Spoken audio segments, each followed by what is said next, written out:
Right, and with Stephen Broomhead, chairman of Warrington Wolves. Every year, Stephen, we sit down at the end of the year and reflect on what's gone. You've had some very successful years in recent years, 3 Challenge Cups, League Leaders, Shield, 2 Grand Finals. But in the cold light of day, when you look back at last season, you didn't win anything. Do you still see it as a successful season?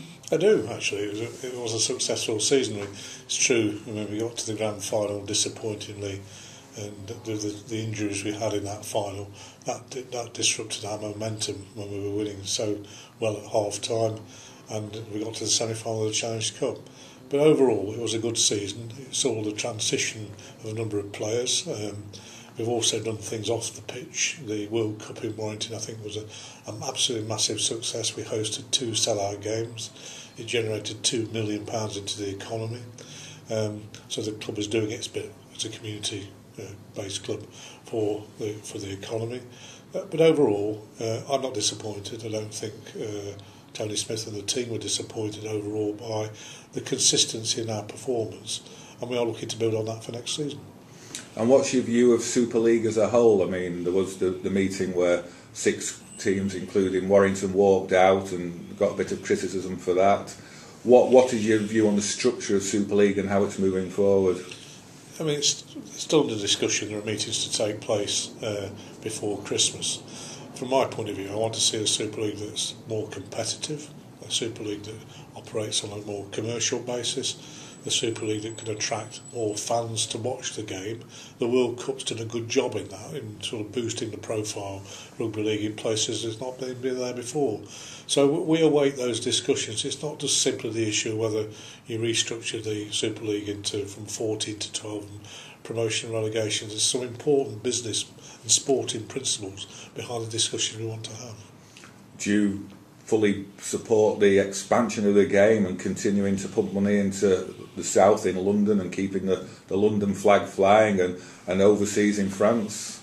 Certainly in France, in Catalan, it's been a massive success, and as you know, we take more fans to Perpignan than anybody else, and we get a really wonderful welcome from people in Catalan.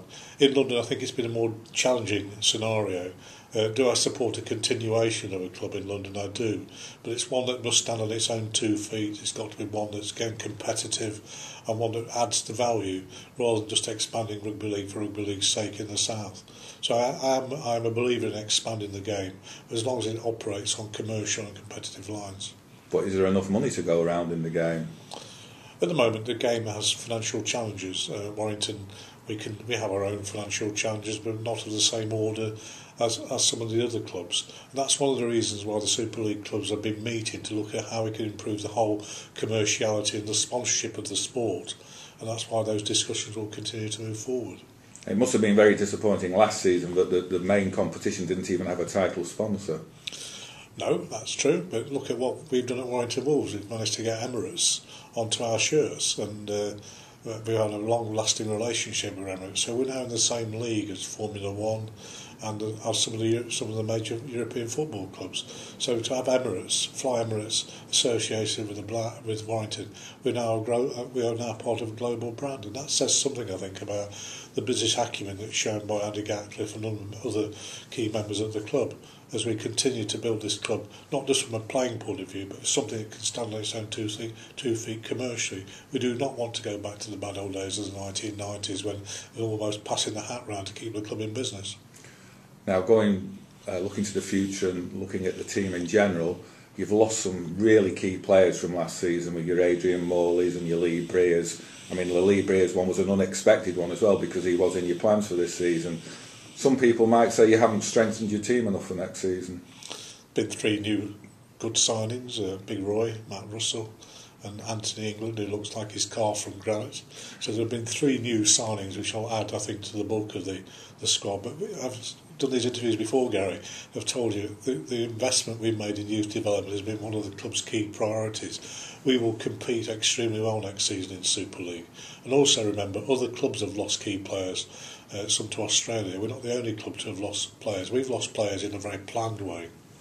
And some of the ones you mentioned, we always knew we were going to lose those players at some point. We've been planning for that moment throughout the whole of the last 2 or 3 years. So people shouldn't be fearful of the fact we've lost key players. We've lost senior players, some excellent players, some servants, particularly Lee Breers.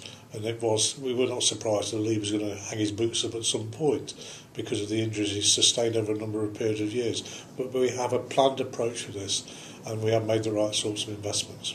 So are you hoping it'll be third time lucky for the grand final next year?